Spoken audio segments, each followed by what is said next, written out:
Good morning, NC Triangle! Thank you for joining us for our 7th annual Head for the Cure 5K NC Triangle. What a monumental day to celebrate an amazing community.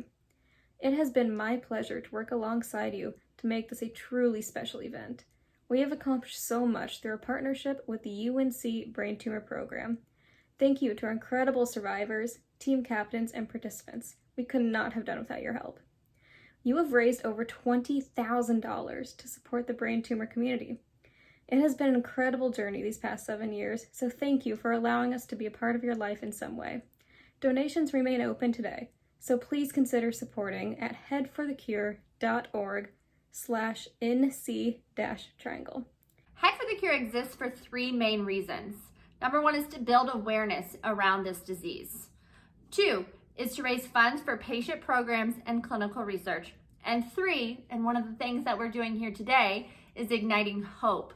We're igniting hope for all those who have ever faced a brain tumor diagnosis, whether a patient, a survivor, a caregiver. Hope is really one of the things that pulls us through. So by participating today, you are helping show others that they are not alone in this fight, that we are doing this together. Thank you so much for showing your support. We're so excited to say that we have phenomenal national sponsors again this year. VML-Y&R, International Advertising Agency. They helped ignite Head for the Cure the very first year in 2003, and they have always been a staunch supporter of Head for the Cure. Hi there, my name's John Cook. I'm the CEO of VML-Y&R.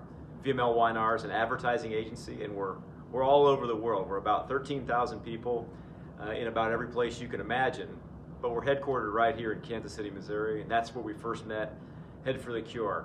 And that was 20 years ago, and we've been a proud sponsor and partner and teammates ever since, and we're proud of every one of those years and all we've been able to do together. And that's something that has obviously been part of our history for the last 20 years, but our commitment is it's something that will always be part of VML-Y&R going forward. Thanks for everything, Head for the Cure. Get Real Mindset by Harry Campbell. In his latest book, Get Real Mindset, he really challenges each individual to be the very best version of themselves and embrace change, which I think we've all gotten pretty good at in the last year for sure. Novakir has been a feature at our events over the past 7 years. Novakir's Optune device is FDA approved and used to treat glioblastoma patients. This device helps enhance the patient's quality of life.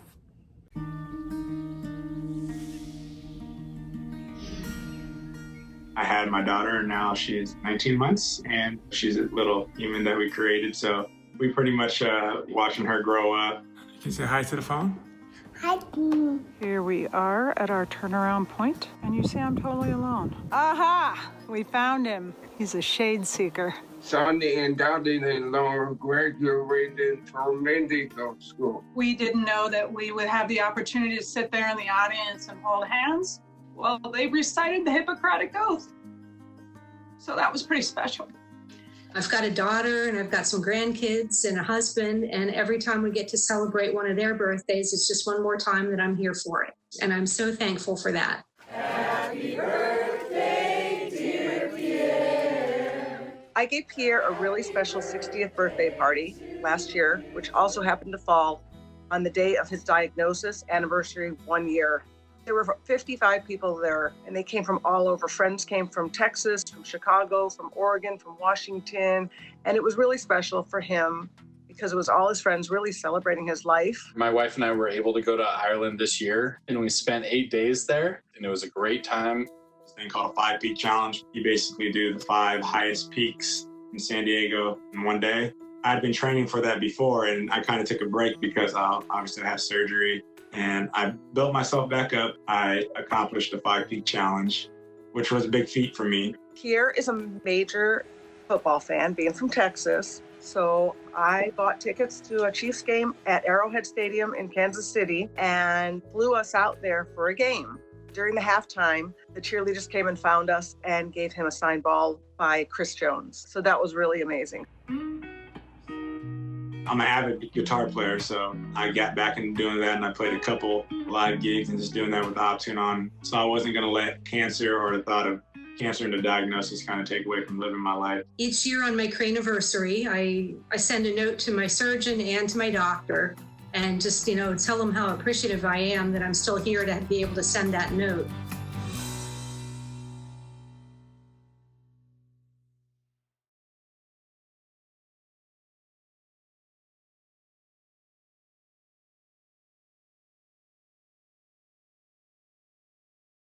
Weather 2020. Thank you, Gary and the team, for providing accurate forecasts for all of our events. And new this year, Parisi Coffee. Through online givebacks and providing our morning coffee at our soon-to-be in-person 5Ks, Parisi Coffee is fueling our fight against brain cancer. And of course, we could not have done this without our amazing local sponsors as well. The Brain Injury Association of North Carolina, the Mad Popper, Moment of Magic, and Verizon. Thank you all for your incredible support for this year's event. Head for the Cure 5K events are not only successful fundraisers in the fight against brain cancer, but unique tributes for those currently fighting this terrible disease and remembering those who have lost their battles. Head for the Cure was started in honor of a man named Chris Anthony. Chris's motto was always keeping the faith. He lived it daily. He signed off every email with keeping the faith, and his faith enabled him to maintain his grace, dignity, courage, and strength throughout his illness. That's why every year we honor brain cancer patients and their loved ones with a special recognition we call Keeping the Faith. Each of their stories is personal and special, and all are inspiring. Marty's story began a year ago. While on a phone call with her sister, she wasn't making any sense, which led to visiting urgent care and then the ER. At midnight, we received the results of the MRI. She had a mass in her brain. After a biopsy confirmed GBM, Marty underwent radiation and chemotherapy.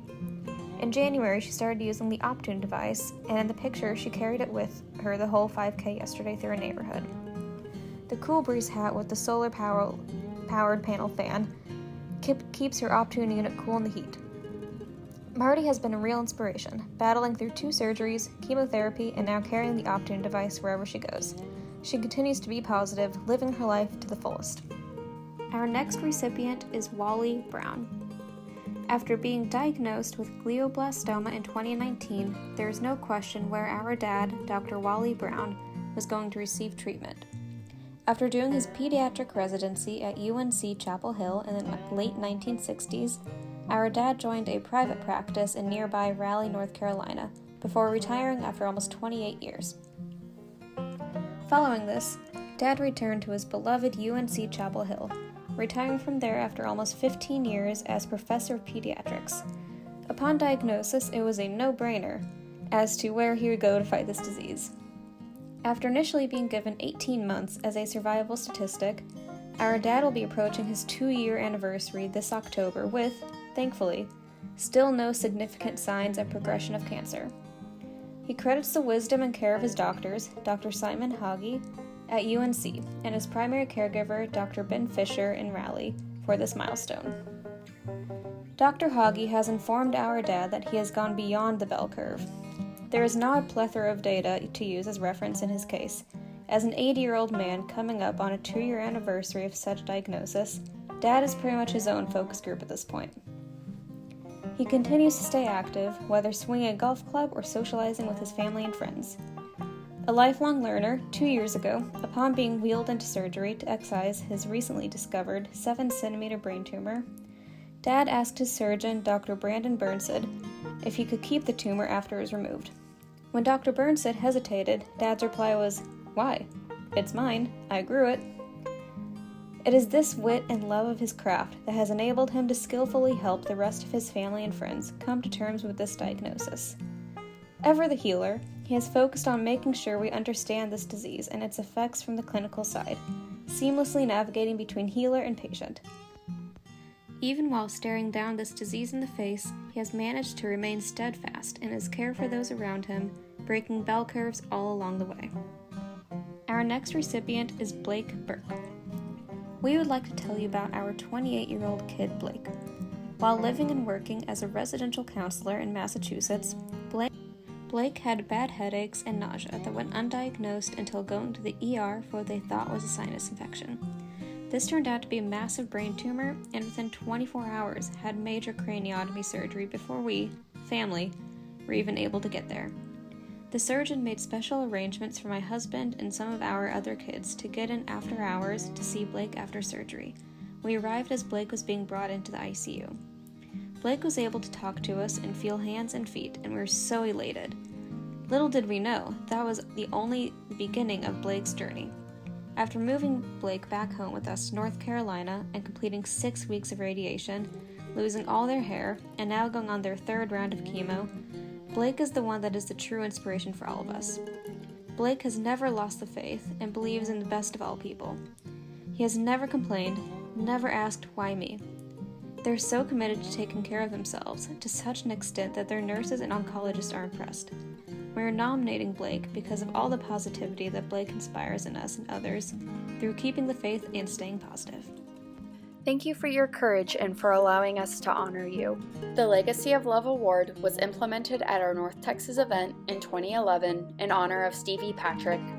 She was diagnosed with a brain tumor at the age of 28, and although Stevie would go on to battle brain cancer for 3.5 years, her heart was always open to reach out and help others, even as she was going through an incredibly difficult time. Stevie always took the high road and walked through each day with great integrity and a big smile on her face. This award is easily defined by actions of integrity, encouragement, determination, and truly loving and serving others, especially those in need.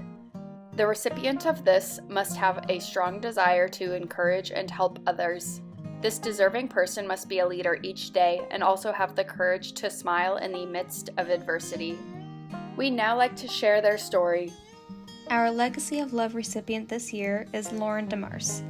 Lauren was nominated by mother Linda, and Linda wrote this following message. Lauren DeMars, Thomas DeMars' daughter, Glebe Montessori School, Greta Leeming Dance, RCM Piano, Julian of Norwich Anglican, my shining star and inspiration. When Tom was diagnosed with anaplastic astrocytoma in April of 2019, Lauren shared her favorite teddy, Bear, to support her daddy through inpatient chemoradiotherapy at the Lineberger Cancer Center, UNC. She was there to challenge him with Jenga games, endless rounds of tickle cuddles, and post-rehabilitation Starbucks refreshers. Her lemonade stand yielded $50 for the Head for the Cure Foundation in September 2019. Lauren's daily trip to the park with snacks was the best form of rehabilitation. While Lauren and I needed to return to Canada during the pandemic, Lauren continued to play games, watch movies, read, and review homework with her daddy through daily FaceTimes. Following resection surgery for recurrence in January of 2021, Lauren worked math facts and encouraged her daddy's physiotherapy. When Tom's position as Research Assistant Professor, Department of Neurology at UNC, ended in February of 2021, Lauren scouted options and contacted Dr. Kagi to facilitate his healthcare in Pensacola, Florida, where he would live with her Auntie Lisa and Uncle Randy.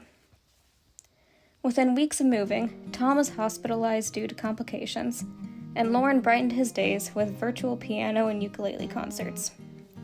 She was a pillar of support as I traveled to Florida to be with Tom through end-stage glioma. Lauren made Father's Day memorable with a cozy unicorn kitty blanket and virtual movie. When Tom's condition declined, he was transferred to intensive care. Lauren noted that it was okay if Daddy needed to go. She didn't want him to suffer. I was reminded not to shed a tear in front of Daddy, and she reminded him of how much he was loved. Lauren completed her junior life-saving in swimming, Royal Academy of Dance Grade 2 Ballet Award, Royal Conservatory of Music Grade 3 Piano Exam, and graduated from Grade 6, all while supporting her dad through his illness. At the age of 12, Lauren has shown tremendous courage, strength, determination, compassion, love, support, and resilience. She follows in her father's footsteps in improving the lives of others on our journey. By sharing her story, we hope it may inspire others to keep the faith in the face of adversity. In faith, honor, and gratitude, Lauren's mommy.